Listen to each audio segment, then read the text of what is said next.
What if creativity wasn't some magical talent you're born with, but a skill you could actually learn?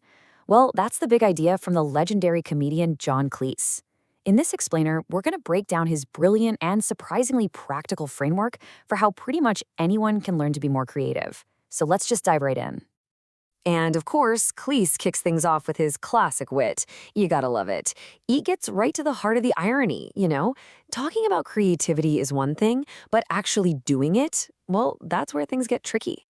So, right after that fantastic opening, what does he do? He immediately pulls the rug out from under us. His first argument, believe it or not, is that this entire discussion is basically a waste of time. He playfully suggests that creativity is just this mystery that science can't touch, something fundamentally beyond our grasp. But this, of course, is just a classic bit of Cleese's misdirection. He's getting us hooked. And here it is, the pivot. After joking that it's all just some unknowable force, Cleese reveals the single most important thing researchers have figured out about creativity. And it's a big one because it completely debunks a myth we all kind of believe. So here is the crucial point. Creativity isn't some gift that's just handed out to a lucky few. It is not something you're born with. Instead, Cleese says it's a way of operating, a specific mode that you can learn to switch on.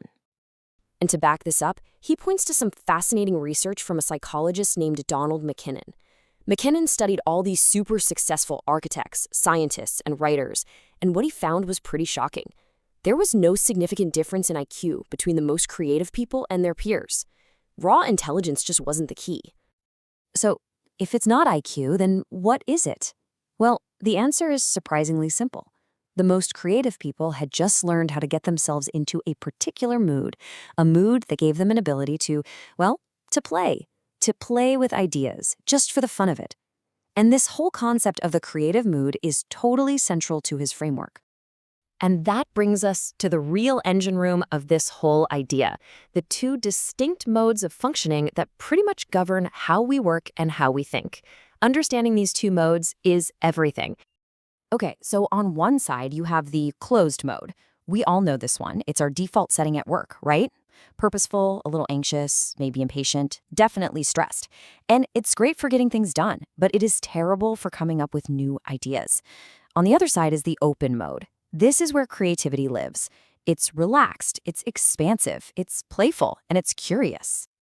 Now, this all sounds great in theory, but how does this playful, relaxed state actually produce, world-changing ideas? Well, Cleese has a couple of perfect stories to explain it. I mean, just think about the discovery of penicillin. It is the perfect illustration.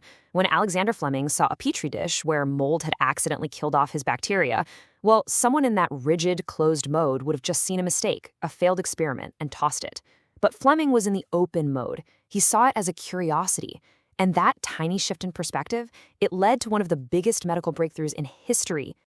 Here's another great one. The legendary director Alfred Hitchcock. Whenever he felt his writing team was stuck, he would deliberately stop everything and just tell a completely random story.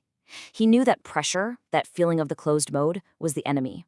By forcing everyone to just relax, he was guiding them back into that open mode, where he knew the solution would eventually just show up. And this is a really important point, Cleese is super clear that this isn't about just living in the open mode forever. The real skill is being able to switch between them. You need that open mode to explore and find an original idea, but you absolutely need the decisive, focused closed mode to actually make it happen. So if getting into the open mode is the whole game, how do we actually do it? Well, this is the practical part. Cleese lays out 5 very specific conditions you need to create your own little creative oasis. Okay, first is space. You've got to physically seal yourself off from interruptions. Second is time, but as a boundary. So you set a specific block, maybe 90 minutes, where no one can bother you. Third is also time, but this one's for pondering, for using that protected time to really stick with a problem. Fourth is confidence. You have to give yourself permission to be wrong, because in that playful state, there really are no mistakes. And finally, number 5, humor.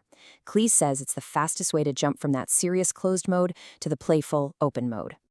And Cleese argues this next part might be the single most important factor of all. Just tolerating discomfort.